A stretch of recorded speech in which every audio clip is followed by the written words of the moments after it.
segona B, el Sant Andreu ha recuperat la quarta posició després de superar el Lleida, i el Terrassa, que ha perdut contra el Gavà, ha baixat a la zona de play-off pel descens.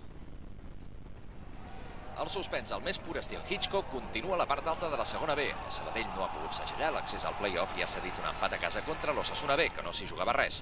El gol inicial de Prades l'ha igualat Manuel Obu, quan només faltaven 6 minuts per al final. El Badalona ha cedit el quart lloc en caure al camp del Mestalla en un partit ple de desgràcies per als escapolats. Després que David Prats avancés als visitants, Albert Camp ha empatat fent-se un gol en pròpia porta. El Badalona ha posat el cop a la segona meitat quan ha vist com el València Mestalla sentenciava amb 2 gols de Ximo Navarro i de Riau en els minuts 76 i 79. Quan faltaven 5 minuts per al final, de nou Pratigol ha tornat a donar esperances, però el gol ha estat insuficient.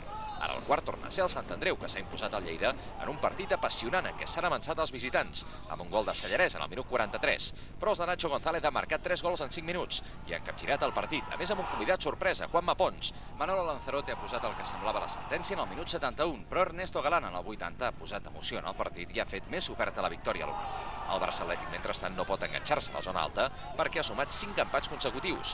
Avui a Oriola, Maric ja ha avançat els de Luis Enrique, però aquest penal comès per Rueda ha suposat l'empat a 1 transformat per Iván Espadas, només 2 minuts després.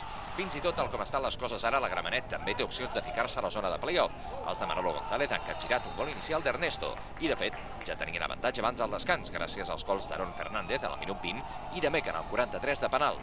Però s'hi ha marcat per quarta jornada consecutiva. El Chino Expósito ha semblat sentenciar el partit amb aquest gol en el minut 68, però l'ex de la Grama, Aaron Bueno, ha fet el 3-2 al 69 i ha obligat els colmencs a patir. I patir és el que farà el Terrassa fins a final de temporada. Els de Sergio Lovera han perdut per 1-0 a Gavà, amb aquest gol de Badia. Els cabanencs ja estan salvats, però els ballesans han caigut a la posició de promoció per no baixar.